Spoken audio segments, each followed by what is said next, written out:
Welcome to the Johnny Dell Football Academy podcast on the channel that's trying to answer the whys and hows of the game by talking through and dissecting game film and diving deeper to explain why the X's zig and the O's zag. I am Adam Marino, joined by Mr. Johnny Dell, and we are reminding you, as always, the most fun way to watch is on YouTube, where we go live. There you can comment into the live show. Be sure to hit the notification bell and turn on your notifications so you can be a part of the conversation. We also stream live on Facebook and X. Also, the audio versions are always found on Spotify, Apple, wherever you get your podcasts. Now, if you are live with us in the chat, it's probably because you are subscribed, you've hit the notification bell, and turned those notifications on. So, when sharing with your friends, be sure to let them know. We also love to hear from you outside of our live show. Email us at jonnydelsfootballacademy@gmail.com, and you can always check out the website jfa49.com, as it is the most fun way to support the channel. Also, the way we boost the chat and boost the algorithm is to type out hashtag JD49. Welcome to episode 302, and I don't think in 302 episodes Johnny has ever came on the chat before the show to say how fired up he is for the show. Now, I don't know for sure because I've slept an awful lot since 302 episodes. However, I am just saying that today's show will bring a different energy. Johnny is on one this morning. I've already gotten an earful. I had to adjust my headphones. I am fully in for it. We talked about a little bit about Randy C checking in with the Rich Eisen interview. Great insight. I agree. We talked about that right before the show. We're going to get into that. Oh, Johnny. All right. Go ahead. Tell us your thoughts on what's got you so fired up. Happy Friday. I'm sick of like, we are literally less than a week out from the draft, and people are already claiming this is the worst draft of the 49ers had the worst draft among any teams. And what's driving me nuts on this, and so after Stribling's name was announced on Friday night, I got on to, I have 3 different people I pay for college film. And I got on and I downloaded every single one of his 2025 games. And I spent 7 hours on Saturday watching his film, trying to watch my 2 kids and having the draft on, and started watching Romello Height. And by the time I got back onto social media, I started seeing things that did not match up with the film in any way. And I started posting about it. And people immediately were coming back. You're a homer. You're carrying water for the team. You don't know what you're talking about. And I'm going, whoa, wait a minute. Are you actually, where are you basing this off of? And it's some consensus board that's out there. And I've heard the same things about Romello Height. I've heard the same things about Kaylin Black, who I was talking about back in January. And people are sitting here telling me and everything that the 49ers just made 3 horrible picks based on nothing but other people's work.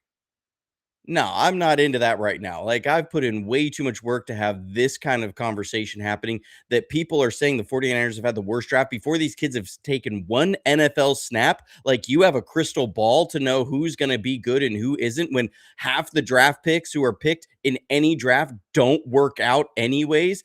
But there's players all over this league who are 3rd rounders, 4th rounders, 5th rounders who were picked and turned into stars, like Puka Nacua, like Amon-Ra St. Brown, like Fred Warner, like George Kittle. And people are going to sit here and say they've got a crystal ball to know that none of these kids are going to work out, that this was a terrible draft choice. Are you kidding me? Are you kidding me?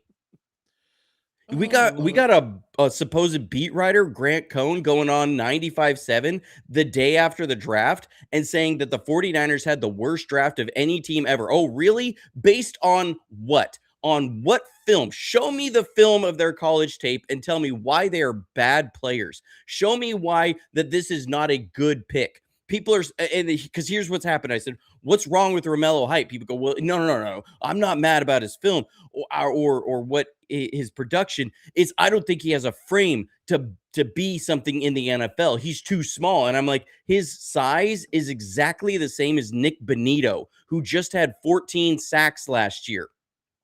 And people go, well, but he doesn't have any of the skills. And I say, then show me he doesn't have the skills on tape. Show me that Nick Bonito's college film and show me Romello Heights film and prove to me that he doesn't have what Nick Bonito has been able to do, because you said it was by his frame and now you're changing the goalposts and saying it's something else just because you don't think the 49ers can draft. That's what it's about. These kids right now, I'm pissed because these kids are getting bagged on by so many people, not by what they've done, not by their measurables, but because people think that the 49ers don't draft well, and they were primed to freak out no matter what the 49ers have done. And this is beyond toxic. I'm fired up about this. And we're going to look at Dejon Stribling's tape. Yeah. I did this with Rob yesterday, and there's already over a dozen people in the comments of that video talking about how I'm the homer and I've got glasses on and I'm not being objective. We're going to go through over 45 clips of Dejon Stribling here. And I want people to prove to me from film, like people can go buy the film themselves, email me, I'll send you the links of who you can pay for this stuff. And people can watch it and prove to me that I'm wrong. Like, prove to me that this isn't what we're seeing.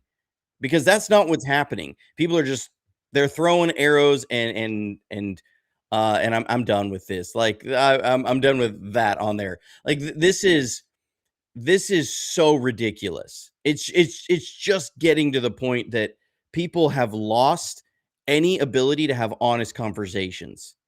Like, I've had people change the goalposts on me 8 times because here's the problem. You cannot logically bring this out to its entire conclusion on any argument that's being made on these. What you can say is, yes, the 2022 draft was terrible outside of Brock Purdy. Like, Brock Purdy changes that draft class, which any draft class you get your franchise quarterback is generally a pretty decent draft class. Like, we look back on the 2017 and 18 draft class and people say those were home runs. We went over those last year. The only guys you got out of that were George Kittle and Fred Warner. But we don't bag on those draft classes because you got such a good player in that draft. Right? So 2022, you can't say was entirely terrible because you got a really, really good quarterback, which is really hard to do in the NFL out of that class. So, Johnny, you're getting paid. I know. I'm getting king. And so 2023 was a terrible draft class. You also got Christian McCaffrey with some of the draft capital on that. So that's part of why you didn't have as many picks. Now, I get it. You also didn't have a first round pick in that draft because of the Trey Lance debacle, and everybody else out of that 2023 is mostly not worked out great. Of course, D Winners, they just moved him. They spent a 6th on him in that class, and they just traded him for a 5th, and he started all games last year. So you can't tell me that was a bust of a pick. But you go back to 2021. You had Talanoa Hufanga in that draft, who was an all-pro in 2023. He was a second-team all-pro last year with the Broncos. That he came from that draft class. You have Diamador Lenore, who has been a very good corner. I don't know where this has all come from. That Demo is suddenly a bum this last year. It wasn't like Demo was not the biggest problem we had on defense by a mile. Like, we had the 32nd best pass rush. None of your corners are going to look really good when you have this 32nd best pass rush because you got Nick Bosa and Micah Williams on IR, and Yetur Gross-Matos turned out to have a knee problem all year, and he can't rush the passer. And you also had Bryce Huff that had the hamstring and wasn't the same after that. Like, it's just this whole thing. You're cooking.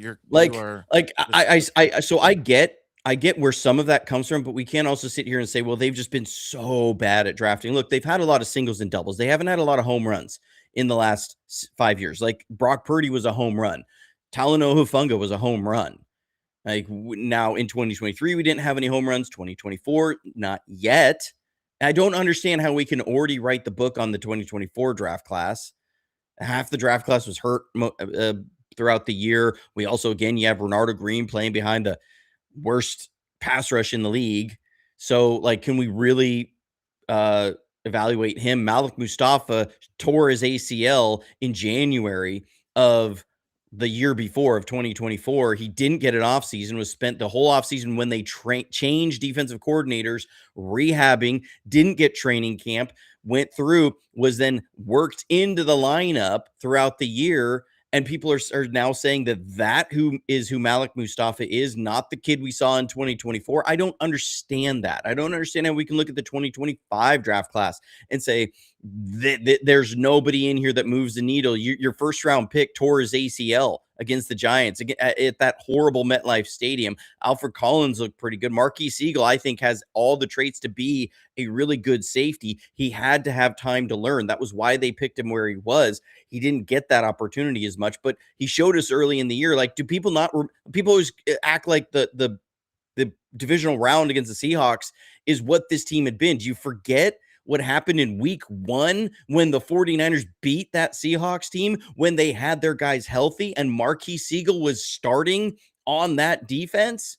Like, the book is not written on all these guys, and yet we are writing the futures of these draft picks 3 days after the draft. Yeah, they're not even off the plane. Insane. Let them get off the plane. Wild. They don't even know where the bathroom is yet. Okay. So here's let me get to some of the super chats. Cornelius Merritt, thank you. Kyle's explanation, we talked about this on the Rich Eisen show, was a mouthful. He's saying, basically when Shanahan, not one person in here has not seen that interview. I'm going to assume that. And so it was great to get some inside information, trading back. Stribling was the guy, no matter what, blah, blah, blah, all this stuff. It's what Johnny was saying before we even knew this interview was going to come out. So, yes, much in the same vein. Then New York Niners 4949 checks in and says spot on, love it. And I love Mr. G 49er 00.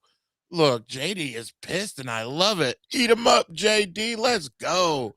And he probably said it like that, how I just said it. Like in my head, that's how he's saying it. So, well, I'm with you. So look, and I'll address this because it's the Trey Lance draft, and I understand it. Here's my problem: is that all the people who are freaking out right now, I remember some of these people because they were the ones posting on the day that Trey Lance was drafted. I've never been more excited on a draft day in my life.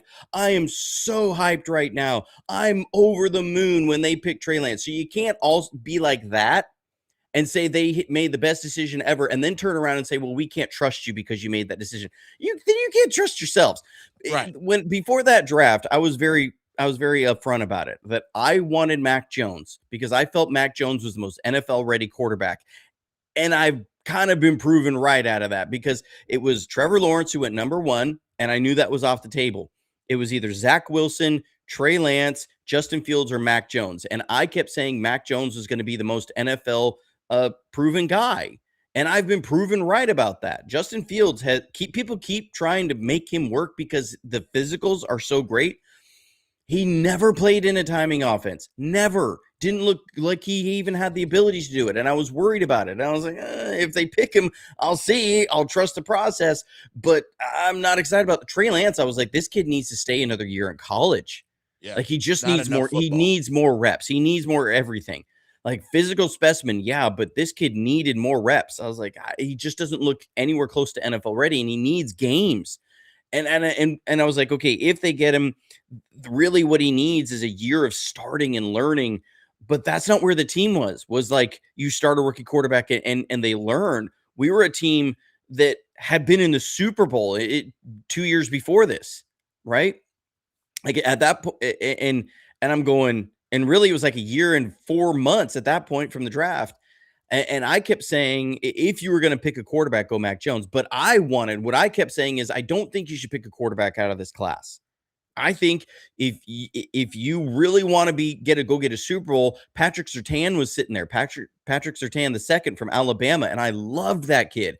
And he was going to be around 12th overall. It was where it was looking. I'm like, if you want to trade up a couple spots, get that guy with this front four that they were showing that they had at that time. And I was like, my goodness, like you can't tell me that 2021 NFC Championship game, if you have Patrick Surtain out there, that the Rams are not beating you. They're not. And that's what, like, so if we go back to that, I agree on that I don't think that was a good draft choice, but you can't have people both say that that's why I don't trust this team. And they were also the same people who completely applauded that pick. And so I'm just fired up over this whole thing because it feels like people were so primed to jump on the 49ers for everything. And the Kaylin Black pick, and this is why I feel so bad for this kid, it was the igniter because everybody assumed he was going to be a 6th round pick.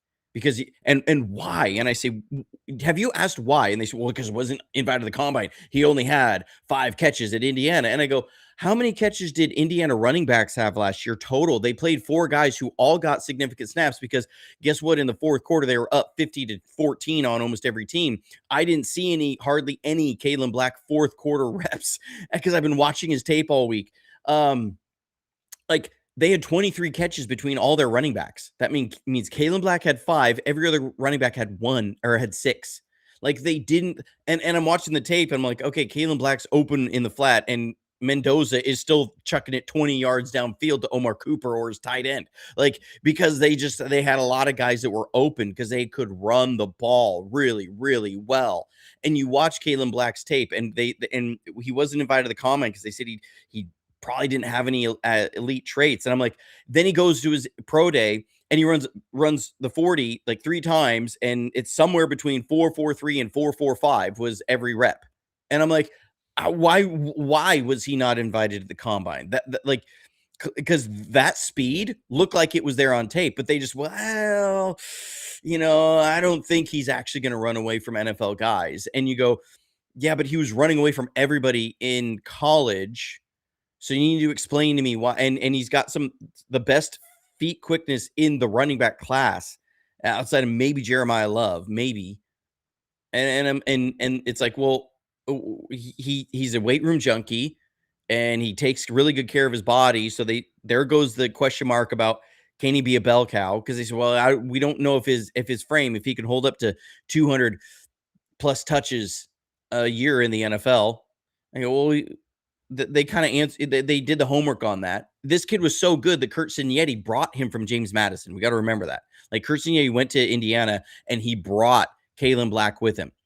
It was kind of like Brailsford with DeBur. When DeBur went from Washington to Alabama, he brought Brailsford, the center, from Washington because he really liked that player and he wanted to have him as a cornerstone piece when he was going to his new program. Cignetti wanted Kaylin Black as a culture guy to come over to Indiana with him.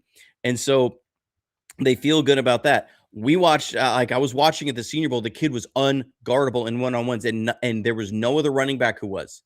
This kid was unguardable. We watched the tape last week. Yeah, we saw the foot speed. And I'm like, you've answered the biggest question. So yeah, and he had 15 interviews with teams, like per his agent, not unofficial. They got together at this point. No, teams were reaching out and doing their homework on this kid, 15 different teams. So you can't tell me that teams weren't interested in finding out the same information the 49ers were and saying, you know what, this is a kid that we might be able to get as a steal in the 4th round. And you start to feel that energy and you say, he might not be there in the 4th round. And this is the running back we have ranked 2nd. And I've been talking about this kid every month since January. I was like, I want this kid on the roster because he's so daggum good. And then when he's picked and everybody's dunking on him, I'm like, and this is the inflection point. That's what I don't understand. That's what I don't get. Shout out to Lisa because we've been firing off here for probably the only choir. 20 minutes. And then Cayman's Island. Thanks, dude. Good to have you here. We can be honest. The reason we act like this at times And there is is we PTSD. I get it. out of hurt. Yes. And if we would have beat the Chiefs in OT, or how about this? If we would have beat the Chiefs, if Jimmy completes that pass on second down to George Kittle for a first down while we're up 10, which is not Yeah. a big ask. It's not. And if we complete that pass and we win that, they could have drafted with the first overall pick. The San Francisco 49ers select Cayman's Island podcast, and no one would care. Real talk. So And I do, and I totally understand that. I like that that's is a part of it. ground that's a Good level-headed points. take. Yeah, That I would be fine with. it is. That is not what we're seeing a lot of on the socials right now is, and I get it, social media is not real life. Like I Right. understand that, but this is like I've not seen it get this toxic probably since the Jimmy G era. And some of it is the challenge that whatever you want to prove, you can prove it. Like so there's a lot of I formed an opinion and now here's a fact to try and prove my opinion right. It's like the old line from Sherlock Holmes in the Sherlock Holmes movie. Robert Downey Jr. sitting there, he says, without enough data, one twists data to suit theories instead of theories to suit facts. And that's what you have right now is people are adjusting facts to suit theories instead of theories to suit facts. Because when you start playing these things out logically, there's going to be a circular argument in here, and to the only point of that they haven't been terrible, but they haven't been great. Like that's the place. If you sit there, you're going to be proven right 100% of the time. If you sit there and say but that's not what we're seeing. We're seeing they suck at drafting. And I'm like, they don't suck at drafting. They haven't been good at really, really good at drafting. They haven't been the Seahawks. They haven't been the Rams. And I get that. That's fair criticism. That's open. Okay. But saying they suck at drafting or saying they've drafted so well out of the park. No, they haven't. Like we haven't had a Nick Bosa on the team where a guy comes in his rookie year and everybody realized this guy is a dude. You haven't had a Fred Warner show up and just be like, this guy is a dude. Like you haven't had one of those, or Dre Greenlaw that's like, this guy is a dude. You haven't had that in a number of years. And so I get some of the angst on it, but it's like that's happening. And then like Filthy Casual says, and there's this has been taken so like I really wonder about people's comprehension skills when or did you read a headline of what somebody said on on this interview, or did you actually listen to the interview? Because what Kyle said is he's like, by the time February comes around, we're sitting here 3 months away from the draft, and I haven't been paying attention to anything in college because he's stinking trying to win every game every week. And there is a very condensed schedule. I remember John Harbaugh several years ago laid out, he let a reporter follow him for a week. And that the guy was marking out everything in his schedule of what he was doing, literally from like 6 a.m. until 6:30, 7 o'clock at night.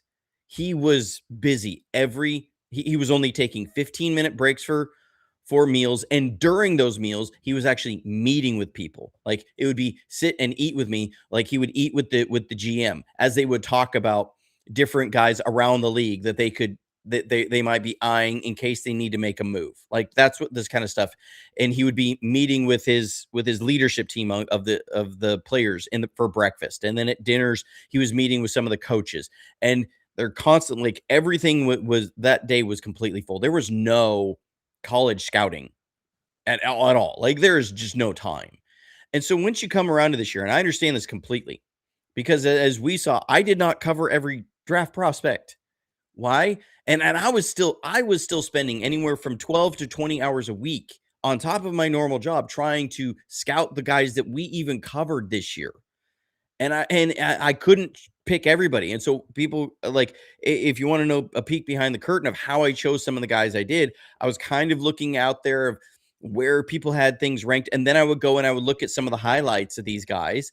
And then I would say, okay, these guys, I think, have a high ceiling. These guys, I think they may have peaked in college.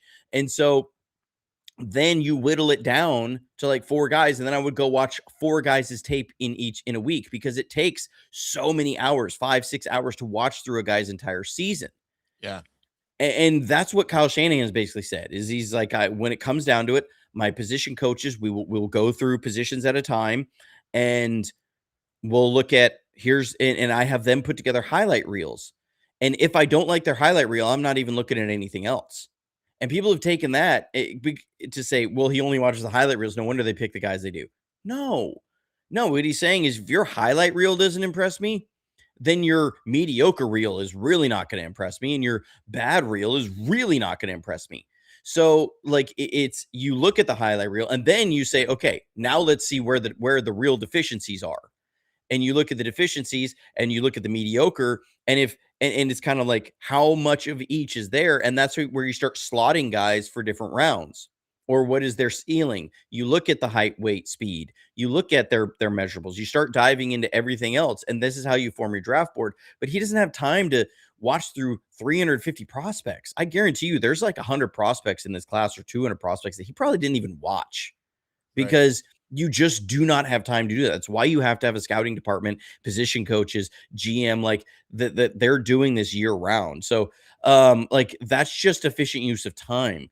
But this has been taken to where Kyle Shanahan only watches the highlights. Like, no, that's not at all what he said. But people apparently have hard comprehension issues. But Yeah. anyways, that's enough with that stuff. We got a whole ton of Dejon Stribling tape to get to. Yeah, so get to the film. I will do some house cleaning. Be sure, we got a lot of people watching live with us, which is amazing. It's probably because you've hit the notification bell. It's probably because you are subscribed. Make sure that when you show people the channel, uh, with your phone, tell them, hey, hit the notification bell. These guys go every Monday and Friday morning, but sometimes they don't. Also, Johnny drops videos.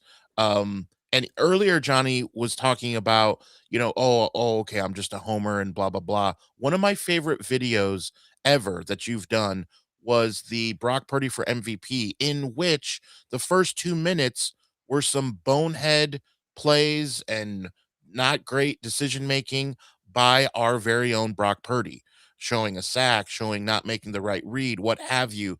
And then later showing other clips of how he's learned from it once the defense shows him the same coverage, and how he can read and react and why he's so elite. It's not just a video that is showing 10 good plays and then saying, oh, look, Brock Purdy is good.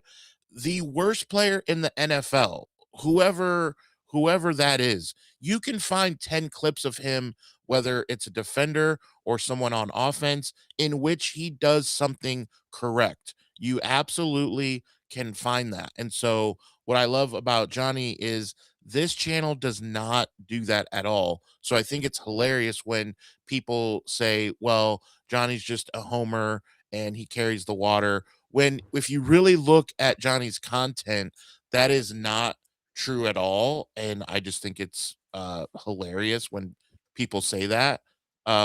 But you can't Yeah. hide four And, or and five look, clips of someone doing the right thing. You at some point you got to say, okay, this guy's good. yeah, and here's, we're gonna get into Dejon Stribbling here, and because I'm ready to hear this stuff. I don't care at this point. Like this kid, this kid's got a super high ceiling, super high ceiling. Okay, so here's my scouting report on this guy. Did I send this to you, Adam? I don't remember. Maybe I did. I don't know. I said it to a couple. No, I don't think so. Okay, so here's the scouting report. Prototypical size at 6'2", 207 pounds, big strong kid. To sum him up, dynamic playmaker. If you were to ask me, sum him up, I would say dynamic playmaker, large, strong frame, big, strong hands, explosive home run speed paired with quick feet and a pit bull mindset.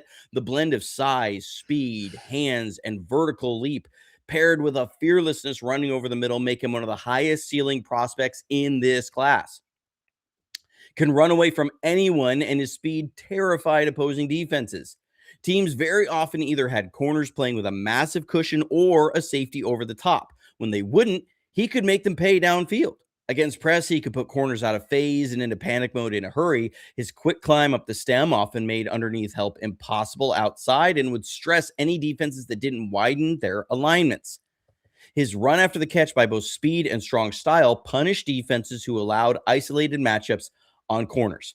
Was the best blocking wide receiver in this class, and it wasn't close. Routinely put guys on the ground, would block corners, safeties, linebackers, and defensive ends. Versatile enough to be put anywhere on the field, has a high floor as his yak and blocking immediately make him a viable receiver. His ceiling will be determined by how quickly he develops as a route runner. Raw isn't necessarily the right term, but underdeveloped. Ole Miss's heavy RPO/read option offense created a very condensed route tree that featured very little timing-based concepts. Being where you're supposed to be when you're supposed to be there will be a big change from his offense in Oxford. He'll need to learn a wide route tree, diversify his release package, and to sink his hips and accelerate out of breaks to realize his full potential. People yesterday were like, you didn't say anything he needed to improve on. Those are three things. Those are the three challenges. That's why he wasn't a mid first round pick. That's why. And there were some 6'4" guys in there. Like, it was because he's 2 inches shorter than a couple other guys. And those three reasons, those are why. Sky's the limit for the kid. He's not as polished as guys like Omar Cooper or Denzel Boston. His route running wasn't as polished. It wasn't. I'm not going to sugarcoat on that. But he has a higher ceiling than both of them. He does. Like, he has a higher ceiling. So he's not as NFL ready. He probably won't be the best receiver out of the class this year, but he could be one of the best out of this class in 2027. And that's what's exciting. And so I think we looked at some of these clips. I don't remember. We did some of this on Monday. Wait, what? No, I don't want to share my email address, my email. Okay. It's because I accidentally put this film full screen and then it didn't want to let me share the window. Okay, here we go. All right. So here we go. So this is Dejon Stribbling. He's right here. When I say the best wide receiver in the class, best blocking wide receiver in the class, it wasn't close. You could put him on a linebacker on the second level. Kid would crack block down. You're going to see him. It's going to be number 15 right here is who he gets up on, and he takes him out of the play. This is the kind of stuff we didn't get from wide receivers last year. We didn't get that kind of blocking where you could seal that guy off. Okay, you have him right here. He's going to come in motion and he's going to come block on the second level. Now, like, imagine this is a wide receiver screen. Imagine putting Christian Kirk out there and you got this kid who can come and block somebody for him like that. And he can use his speed. We didn't have that last year. It was like Kendrick Bourne. Kendrick Bourne was terrible at blocking last year. I love Bourne Pauly, but come on. Yeah. Here's something that you see the 49ers could do. You put him in the backfield and he's going to be a lead blocker for a running back. Like, you start saying, okay, I could put this kid in the backfield and all the things I can do. And this is against Georgia. So Cayman's Island, avert thine eyes. Like, you're going to see him getting after Georgia a lot in this clip because Dezhaun Stribling ate Georgia up. You get him up here, gets the guy, kicks him out. He can block in space. He doesn't just flop over. Okay, so here he is at the top. Watch this block against TCU. Oh, I feel a point coming on. Is he going to point at him? He didn't. He put him on the ground, but he let him know. You can get up here. You're going to get on this safety as they're going to run a little screen pass out here. I love the SEC patch right there. Yeah, here it is. Get your guy. Block him. He engages and he drives the legs. Okay, here he is against LSU. Oh, this is awesome.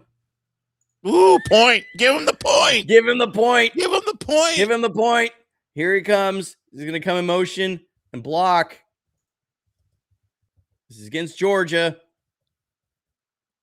Comes, gets his guy, put him on the ground. Give him a shove. Keep him on the ground. Here he is out here. He's going to block. This is going to be a pancake. He's making pancakes for dinner. Here he is at the top. Buries the guy on the sideline. Does that not remind you of Juwan Jennings blocking the guy into the Gatorade? I mean, come on. We're going to see it from the end zone. Here he is. Number 1, way out here. All right, here he's at the bottom. He's got to go from running a route to blocking because they're going to take off on this. So he's coming out here. It was an RPO. So he sees they didn't throw it. So now he's got to become a blocker. Watch him seal his guy to the edge, to the outside. He turned the guy's hips so that he sprung his running back for a touchdown. Here he is at the top. What does this look like? This looks like against TCU. Jeez. That is meeting a guy with violence. Here he is. Going to come up and block again. Watch him push this guy to the sideline. Get him to the sideline. Like, that's blocking a guy into the sideline. We haven't seen that. Here he is. He's going to come up. He's going to block one of these guys. They start the block around the hash. This block finishes at the sideline.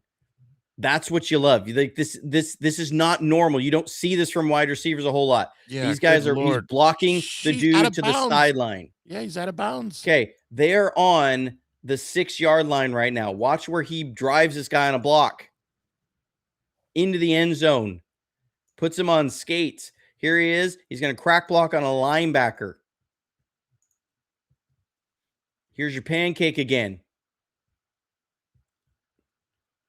Dive on top of him. This is not the same clip as LSU.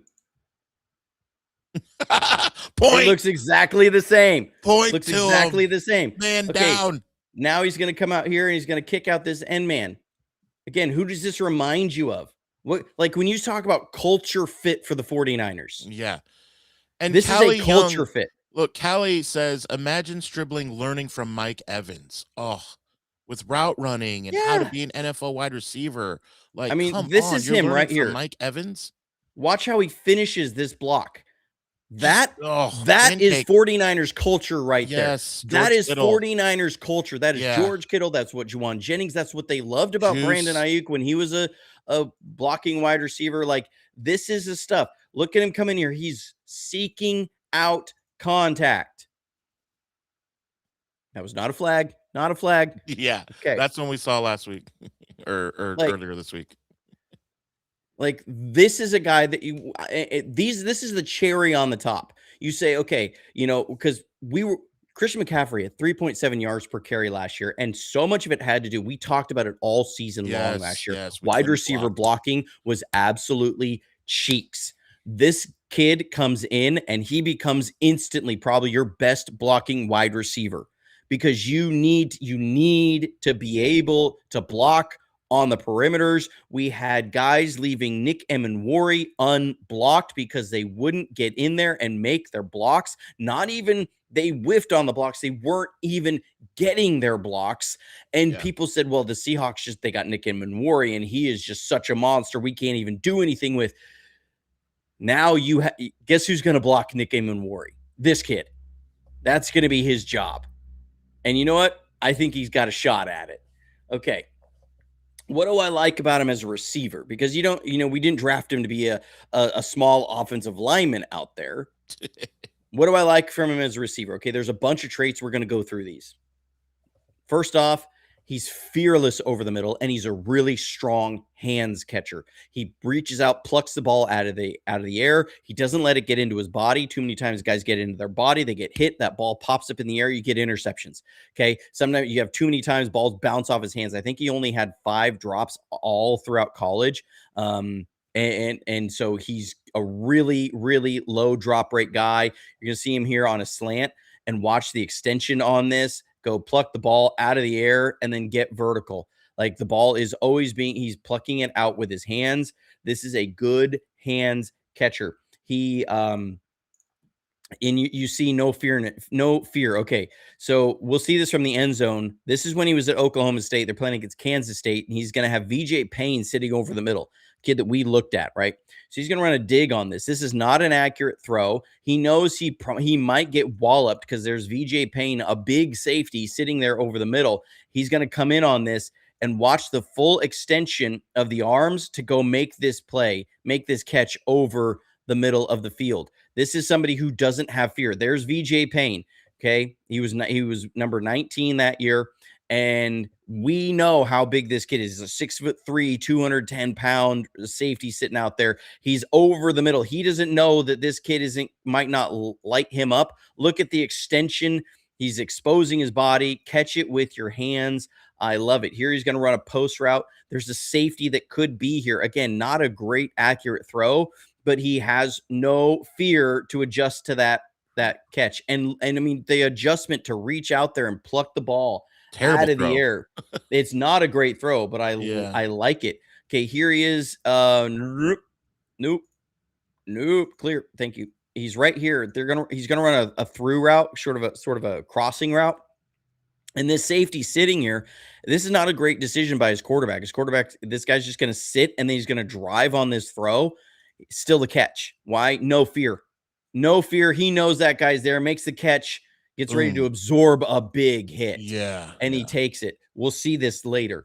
Here he's going to sit down on a little curl route over the inside. He knows he's got a linebacker coming from one side, a corner coming from the other. He attacks the ball, plucks it out of the air with his hands, then turns and gets vertical and gets more yards after the catch because he's a physical guy, great spatial awareness, no fear coming over the middle. Here he's going to run a curl route. Again, it's in traffic, no fear. He comes up here, gets the catch, turns and gets vertical. Physical runner after with the ball in his hands. You're going to see him here again, dig route, going into the teeth of the defense. He's going to catch the ball with his hands, good, strong hands catcher, and get vertical. Like this is a kid who says, I'm going to pluck this ball out, come and attack it. You see him constantly coming back to the ball, attacking the ball. Love it. Here you'll see the same thing, a curl route on the outside. He's going to come back, attack the ball, pluck it out of the air with his hands.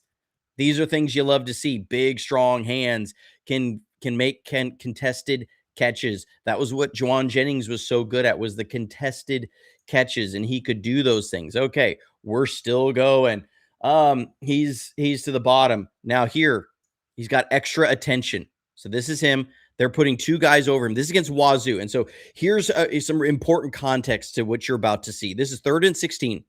Big moment in the game. They need a big time throw here. About 1 quarter earlier in this game, Chambliss absolutely put through a hospital ball to him in the end zone. It was high, uncatchable in the back of the end zone. He reached up to go get it. He got pummeled by a safety right in the chest. He was down for a little bit, spent 2 series on the sideline. I was trying to find him for the next 2 series. I was like, did he sit out the rest of this game? Because he got lit up. So you've seen a guy get lit up in this game from a safety, and they're going to run him on a deep in route into traffic on 3rd and 16. Does he shy away from, you want to see, do you shy away after you've been hit really hard and you're going into the teeth of the defense? He doesn't. Still catches it with his hands, is ready to take on a big hit when his team needed him to make a big time catch in this spot. Like he knew he was going to get lit up. Had been horribly lit up earlier in that game. Still no fear, goes over the middle, makes a play. Here he's going to be on a crossing route, just like we saw in the last one. Now that was 2024. This is 2025. There's going to be a safety sitting here ready to attack this ball. We saw how bad he got lit up on that other one. Okay. Sometimes guys get spooked on those things. Now watch him. Does he get spooked? No. He sits here, he absorbs the contact, and then he goes and gets more yards. This is a kid who's got no fear over the middle. That's what made Deebo Samuel so great. It didn't matter how many hospital balls Jimmy G would throw to him over the middle. He would still run through there with no fear, full speed, catch it on the run, and go get a 60-yard touchdown because he would keep going full speed, no fear. That is a huge, like kind of intangible trait that the 49ers and Kyle Shanahan wants from his receivers. Okay, so here he is down at the bottom. I'm lost in my notes because I didn't see it here. Oh yeah, another post route. Not a good throw. He's got to have that full extension of the body. And again, it's going into the middle, in breaking routes, into the teeth of the defense. You don't know that safety's not going to be there to break on you and light you up. And still he's making these big time extension catches. And so what happens when you put these traits together of no fear over the middle, strong hands catcher, that now you see the vision in the 49ers offense. He's going to run a dig on this into the teeth of the defense against Florida. Strong hands catcher, no fear. What happens? And now you start seeing the breakaway speed he has. Watch him catch this ball and then take off. That's the vision for him in our offense. That is a 49ers play right there, right? Run that dig route. It's been cleared out. You run through there, no fear. You get in here, catch it with your hands, get vertical, and outrun everybody. That's not a small team, as you like to say, Adam. This isn't the Corpus Christi Nuns. That's Florida. Yeah. And ran away from everybody. I'm excited again. I'm excited about this kid. Happy tears. Thanks for the super chat. Lisa said she's getting happy tears right now. So keep going. Yeah.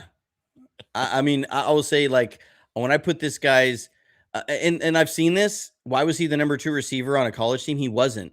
He was second in yards, but that doesn't mean he was there. Like, when Chambliss needed to go to somebody, it was Stribling. Rob talked to the radio guy that calls all of Ole Miss's games. He talked to him about Stribling, and he said, "Look, by the end of after the first few games, remember Stribling was also a transfer into Ole Miss. So they had to learn him. And he was like by the third game, he was their go-to guy. Like he was the guy that they were looking to down the stretch when they need, and we'll see this play when they needed a Hail Mary at the end of the season, because they scored, they went up on Miami, and then Miami went down and scored with 18 seconds left to go up 31-27. And actually, so they set up a Hail Mary first with a big dig to Stribling, and then they threw the Hail Mary to Stribling. That was who they were going to. He was their number 1 receiver. Like I've seen this. People were like, okay, he was the number 2 receiver on their team. He was the second best receiver on the team. That's not true. That's been a thing that's been put out there, but you watch the tape and clearly he is the most talented receiver. A lot of the things about not enough ops and other things is because like Stribling was demanding double teams. The other guys weren't. Like I saw safety sitting over the top, like we saw at Wazoo, right? They had 2 guys over there. They were doubling him. He was also the outside guy a lot more on their RPOs. They only had like 12 passing plays. That's why it was a very condensed route tree. You're going to see that through. You're going to see like 800 curl routes, and they're usually RPOs in there where it's a run pass option. He wasn't the number 2 receiver on his team. He was the number 1 receiver. It's just that sometimes things were opened up for other guys because of Stribling, and Chambliss ran a whole lot, that the other guy got more yards. That doesn't mean that, he was averaging, I think, 15.6 yards per catch there. And the year before at Oklahoma State, he was like 17 yards per catch. This kid is a big time kind of catch guy. And so here you're going to see he's running what's called a jerk off route. This is not my name for it. It's what Kyle calls this, where you're going to sit down over the middle and then which would be a jerk route, and then you have a jerk and then off and run it off. Watch. This is like, we have not had. When was the last time we had this speed, Adam? I mean, Marquise Goodwin or.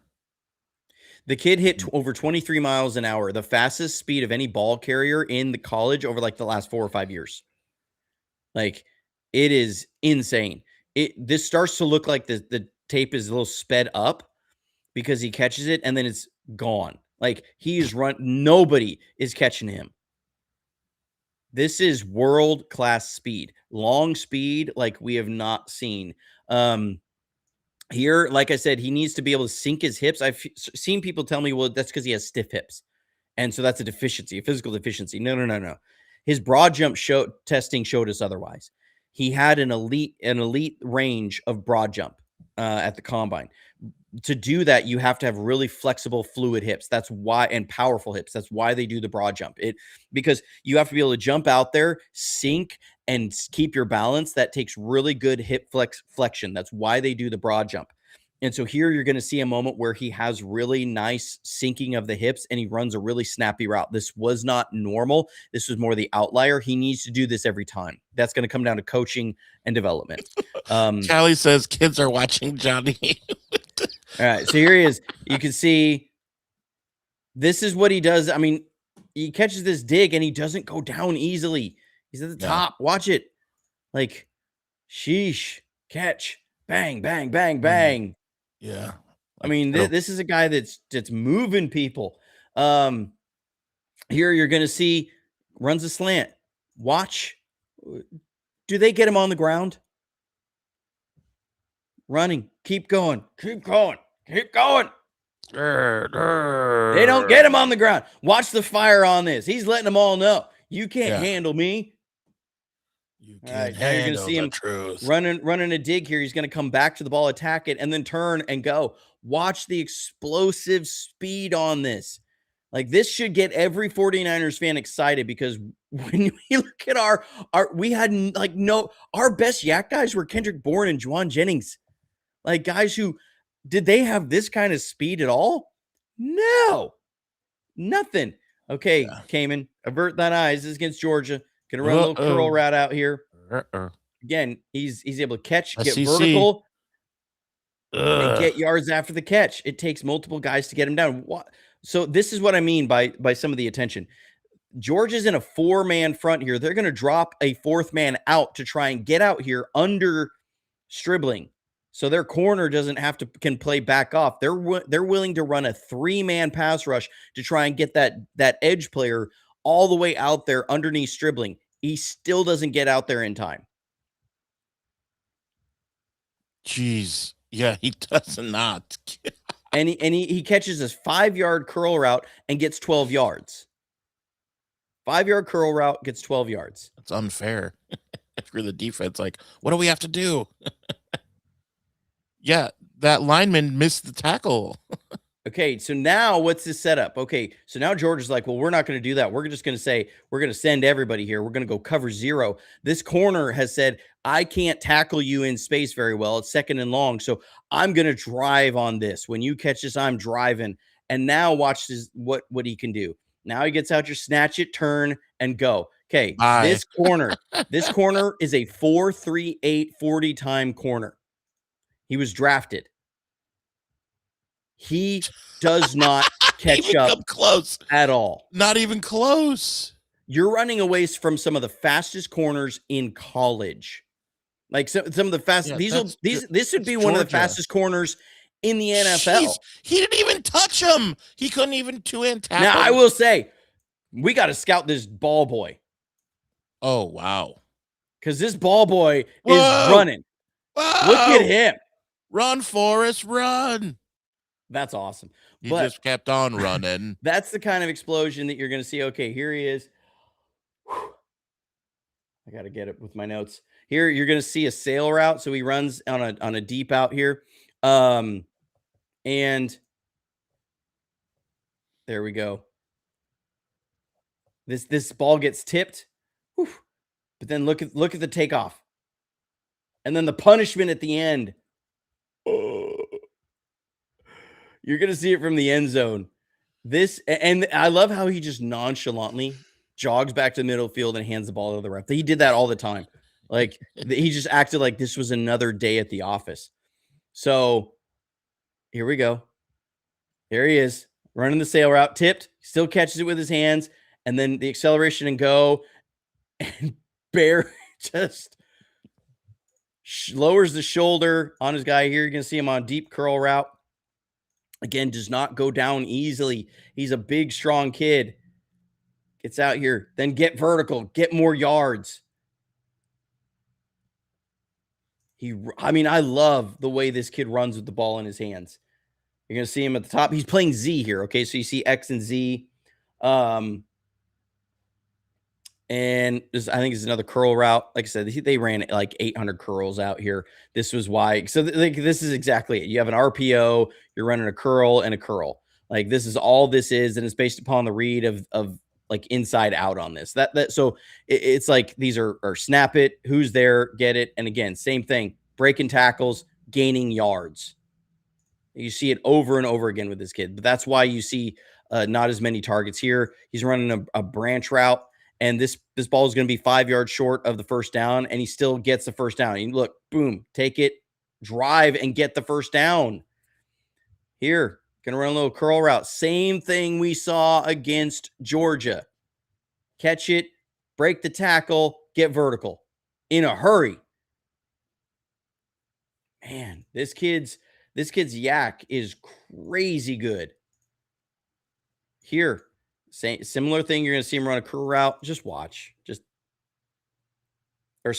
is a shallow crossing route. Okay, so he's out here. This guy's got an angle on him. This shows you his quick feet. Okay, ball's being caught here. He's got an angle to go get him. This should be like a 2-yard gain. It's 3rd and 4. This should be a 2-yard gain, and Ole Miss should be punting. But it's not. Why? Because he's able to get vertical, beat that angle, and get 4 yards past the first down with his quick feet. Like this starts telling you this is the vision in the 49ers offense. You can get a 10-yard play there. If that was a pass to Juwan Jennings last year, that was a 2-yard gain. This is a guy that can turn those kind of passes into 10-yard gains. Yeah. Then your offense stays on the field. Then you get another chance to get Christian McCaffrey a handoff and your run game going. Like these are the things you bring. Angle. Now here you're going to see the curl route. This is physicality. Stiff arm the one guy, bull over the other guy. Yeah. Sheesh. Man. Here you're going to see this is going to be curl route again. Again, like I said, they ran 800 curl routes on these. He's able to just break the tackle, tightrope down the field, and get 10 more yards. This is 49ers right here, stick route, right? We're going to run a stick concept. We're going to go vertical. He's got great spatial awareness, no fear. He's able to pluck this ball out of there with his hands, turn vertical, and burst and accelerate to the end zone. Like here's where I have an issue with what people say. Well, they could have traded back. They didn't have to pick him where they were. Tell me that Jacksonville that Liam Cohen wouldn't fall in love with this kid. Like that Indianapolis wouldn't fall in love with this kid. Like when you start saying this is a guy that can do this kind of stuff, I mean, come on. Here you're going to see another curl route isolated in space. This is what I was meaning. When teams would isolate their corners, you see a huge cushion here. You just dump it off to him, extension, stiff arm your corner, and go get more yards. I mean, this is making life easy for your quarterback, for your play caller, for your offense. You got a guy out here who can do this kind of stuff.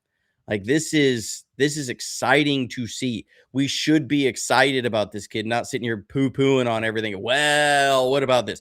Well, what about that? Tell me those are not skills that immediately translate to the 49ers and what we do. Like we do these kind of things all the time. I got to make sure that I have the other clips here because yesterday I didn't, and I made sure that I exported these. I'm only seeing 2 of them. So while Why you do is that, the third not here? I'll get to some of the comments. Yeah. Gizmo Maltese says, "Are his stats any better than undrafted free agent Wallace, his teammate?" But did Wallace I don't put care out about. I don't film? really care about stats. Like I don't. Did I don't Wallace care put about out this film like this? No, That's what I wanna know. Wallace's film wasn't a lot better. And again, stats don't tell the whole story. Like stats tell you a part, but they don't tell you the whole story. That's why we go to the film, and that's why we're looking at all these clips, because those really start to tell you the entire story of what he brings to the team. And I don't know why this happened yesterday. Of why my second package of clips here is not coming out I mean, I got a couple of them, but I mean, I think oh the no, there it is. faithful are There it pretty is. Okay. satisfied. Oh, do you have more? I mean, Okay. I think you've got everyone on board with Stribling. No, there's more to show. There's more to show. So, okay. So I got 3 more clips to show here. Okay, so now here's at Oklahoma State. Imagine this is a 49ers offense. Here you can put Mike Evans or Ricky Pearsall out here. Run this way. You're going to put Ricky Pearsall or Mike Evans. You're going to run them across, and then you run Stribling through. Nobody is running with this kid on the way through. It makes your offense open up because nobody is going to run with this kid. Okay, this is 49ers right here. How many times have we seen Juwan Jennings, Deebo Samuel score touchdowns on plays just like this? You say there's bump man here. I don't need him to be a great route runner. I need him to be able to set this up because we're going to run interference. We're going to run these here. We used to see Deebo and Juwan score so many touchdowns on these exact kind of plays. You say, because when I get him through here, nobody is able to grab him and bring him down because he is a big, strong kid. Okay, here he is at the bottom. Scramble drill. Brock Purdy's out here buying time, making the scramble drill happen. He works to find space, catches the ball with his hand, scores a touchdown. Like what I see there. Here he is. You could say, oh, we're gonna do a little swing pass here, and we can bring you out and run a screen for you. Just get the ball in your hands. They didn't do a ton of these like this at Ole Miss, but they did some. And you see yards after contact, gets vertical, gets yards here. This is 49ers offense right now. You're going to be able to go with a slide concept, fake a run one way. You run him back across the grain out into the flat, and you say, I can dump it off, and he can go vertical and get 10 yards, 12 yards, 15 yards because of this acceleration and go get into the end zone. That is a 49ers kind of player right there. Our offense, what we do, where we see that, and that is where it becomes something you say, okay, I really like what I'm seeing there. Let me see, make sure I get, here's this one. He's one of the best go ball receivers in the game. Here he gets the corner out of phase, go ball. It's not a great throw. He's got the guy beat. He has to adjust to it, goes and high points the ball. He adjusts to the ball in the air, goes and high points the ball. Love to see that. This is against Arkansas. So he's somebody that can adjust to it and high points these balls all the time. Big, strong hand, 6'2". Love that. Now, that was a drop. Sorry. That was one that I put out there. That was one of his drops. Hey, that's right. My bad. No, but Georgia, here it is. Georgia. Again, Kamen, avert thine eyes. Puts the corner out of phase immediately. Back shoulder. That one wasn't a drop. Okay, here, sorry, Kamen. This pretty much ended Georgia's season right here. This is a Spartan fade. 49ers run this every preseason. One of our receivers gets hit on one of these passes, and we say, there, the next truth. Jordan Watkins had one of these last year. Press man in the slot, beats the guy, goes, wish the quarterback could let him a little more outside. They needed the big throw, the big play in a big moment against Georgia in the playoffs. Nice snatch out of the air with his hands. Here he is against Mississippi State, not far from me, Starkville, Mississippi. They got some really good cheese, I will say, Mississippi. But again, go ball, adjust to it, back shoulder. Here he is in the end zone. Wrong side. That's the next clip. Here he is in the end zone. Just going to run an end zone fade. Big, strong guy. Box him out. Go make the catch for the touchdown. Here, down at the bottom. This reminds you of Brandon Ayuk against the Steelers. Brock Purdy made the same throw. Beats his guy. Put him out of phase. Goes and high points the ball for the touchdown. Reminder, no big deal, but Jerry Rice also from Starksville, Mississippi. NBD. Jim Cushman, I will 100% agree with you. Tillamook, Oregon has better cheese. I grew up on Tillamook cheese. I grew up in McMinnville, Oregon. Do they have better rice?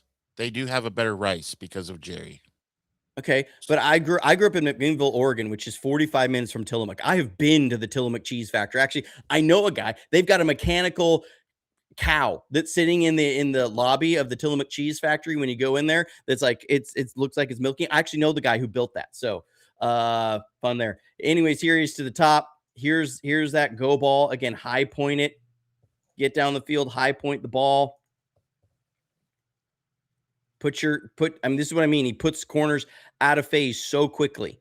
Like these guys are back turns. They're panicking. They can't locate the ball. He's a big target now out there. Here's the last play of the season against Miami. This is what I mean. He was their go-to guy. This is 31-27, like last play of the game. They're throwing the Hail Mary to him. This is a very questionable non-call. Just watch the reaction on the sideline. Watch his reaction at the end. You're going to see, but this is what I mean. People say he was the second best receiver on his team. Then why were they going to him in the moment that if they beat Miami here, they go play Indiana in the national championship game. Oh, I was looking at the wrong guy. What do you mean you're looking at the wrong guy? I was. He's the guy on the far outside. I know. Now let me look again. All right. This is him down here. Okay. See, he was covered up by the white jersey, and I missed him the first time. I mean, you can see the reaction of this guy. He's fired up. I don't know if that's their coach, but he's going to be fired up. There he is. Oh, come on. Yeah. That's a penalty. And the other guy. He's fired up. Yeah. He's going after the ref. So, I mean, there's a lot to like about this kid. There's a lot to like. Okay, so what are some of the things he needs to work on and improve? He needs to sink his hips when he's got to learn a full route tree. He's got to be able to sink his hips in and out of his breaks, and he's got to diversify his release package. Okay, so when I say sink his hips, people got on me about this because I posted this on X of like, show Brandon Ayuk at ASU. I'm like, this isn't Brandon. I'm not interested in Brandon Ayuk at ASU. This is teach tape. It's meaning you show an example of what this looks like at its ideal. And this is why Brandon Ayuk was a really good receiver. You're running a tree route here. It's a 10-yard out route. So watch how Brandon Ayuk sinks his hips, puts his foot in the ground, and plants and accelerates out of this break. Just stick your foot in the ground, sink your hips, and he accelerates. That gives the corner no chance to break on the ball. Okay, now we're going to see Stribling take this run the same route. You won't see the same sort of sink of the hips, and he rounds this route off a little bit more. So here's where you need to improve. Okay. This is not make it less of a speed cut, sink your hips, explode out of the break. That's what you need to do. You need to diversify your release package. Okay. He tries to give a little shake and bake, not much, doesn't turn the corner's hips. He goes vertical and he's covered the whole way. You won't be able to do this and just run past corners in the NFL. You've got to diversify your release package to set yourself up, but he's got the potential. Here you see it. Here he's going to work this corner outside, turn his hips inside, and then come with the slant. This is a nice release package, but he's got to add more to it to be able to more consistently create that kind of a separation. Don't just rely on your speed to be able to do that. Those are the deficiencies. Those are the things that those do show up sometimes. The sinking of the hips, I want to see sharper routes sometimes. I want to see more ability to create separation at the line of scrimmage, but he's got a runway for that. You're going to go learn under Mike Evans, a guy who his release package is one of the best that the NFL's seen. His route running is one of the best that the NFL's ever seen. And so you can say, we don't need you to learn 110 routes this season. There is a clear role for you on this team this year. Why? Because we can have you learn 25 routes this season. Because we think we can put you out there and teams aren't going to know if it's run pass because you're a great blocker. And so we can do every run we want to do. And then we don't have to run every single pass play. We can run 25 with you. And so there's a package for at least 30 to 40 snaps for you a game. And so like you don't have to learn that this year. We can get the ball in your hands and let you use that 4.36 speed and that crazy acceleration and that big body and that physical running. How many yards a game do you need from this guy? Like, right. If he gets 60 yards a game, yeah. I mean, we're talking 1,000-yard receiver. So how many, if you say this kid averages 15 yards a catch and clearly he's got the skills to do that. Can you get him 4 touches a game? I think you can. I think you can do that pretty easily. And you don't have to have him have 70 snaps a game to do that. Because people are like, well, where's he going to be on here? If he's getting snaps or if he's only getting 10 snaps a game because we want to get Demarcus Robinson 35 snaps a game, we have a wrong process. I'll just be real. Like that's going to be something. But we need some, like, Mike Evans is not taking 100% of the snaps. In 2024, Mike Evans was healthy and he got 71% of the snaps. I only expect him to get maybe 65% of the snaps. So there's at least 35% of the X snaps available. We may put Demarcus Robinson over there. We may put Ricky Pearsall over there sometimes, but he can fill in some of those. He can come in when either Ricky or Demo or D-Rob goes in there and get some of the snaps at X. You can put him in at the backfield slot. You can put him in the backfield like a gadget kind of guy. Backfield like, is what I'm. There are so many opportunities here. You don't need to have him as we're going to beat, Trent McDuffie's lining up and playing press on you. We don't need you to do that. That's why we went out and signed Mike Evans. That's why you got Ricky Pearsall. That's why you got Christian McCaffrey. That's why you got George Kittle. So that now you don't have to face another team's number one corner, number two corner. You don't have to do that. And you don't have to be our number one receiver year one. You get to have a package of plays that are going to be really good for you. We have a really good, shiny new toy to play with.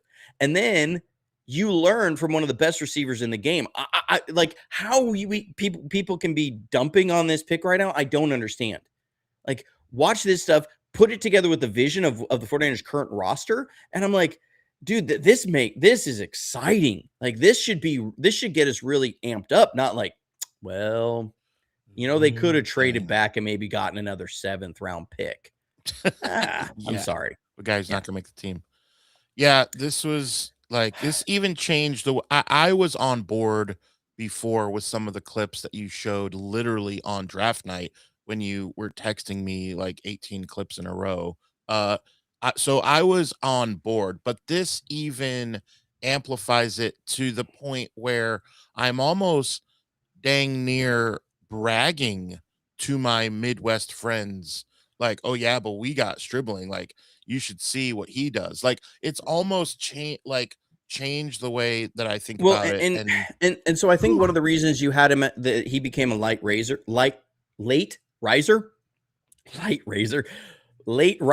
is because there was a lot of attention to all the really tall receivers. We had a lot of tall receivers in this class.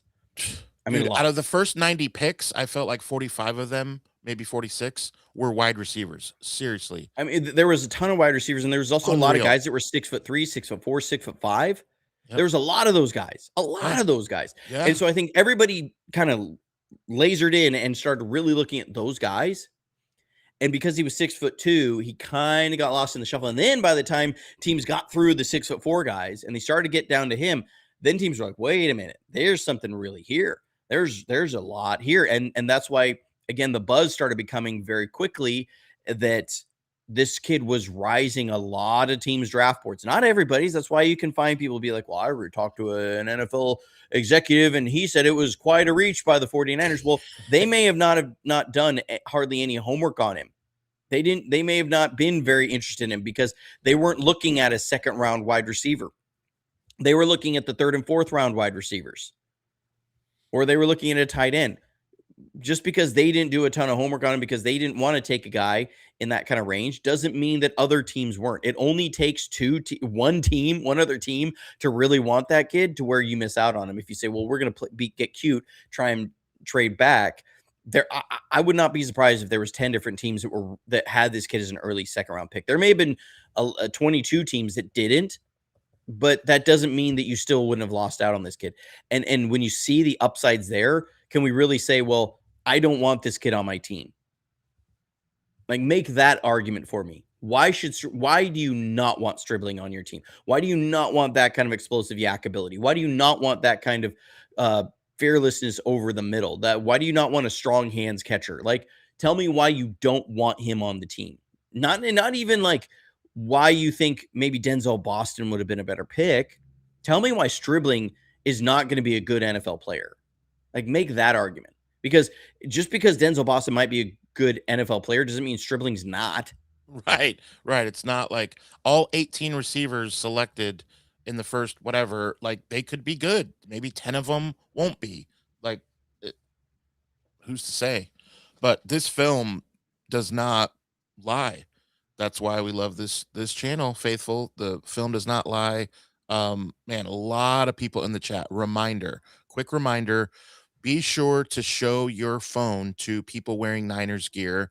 Um, Yeah, and my wife's let me know. I totally I was getting so lost in everything that you gotta I go. gotta run out the door here in like 2 minutes. So actually All more right, like 30 seconds. So let's get you out of Adam, here. take us out. Let's get you out of here. Remember to hit the notification bell. Thanks for hanging out with us in the chat. Well over 120 live, and then later people catch the replay. Thank you so much. Happy Friday. In the meantime, in between time, stay safe, stay healthy, and as always, go Niners.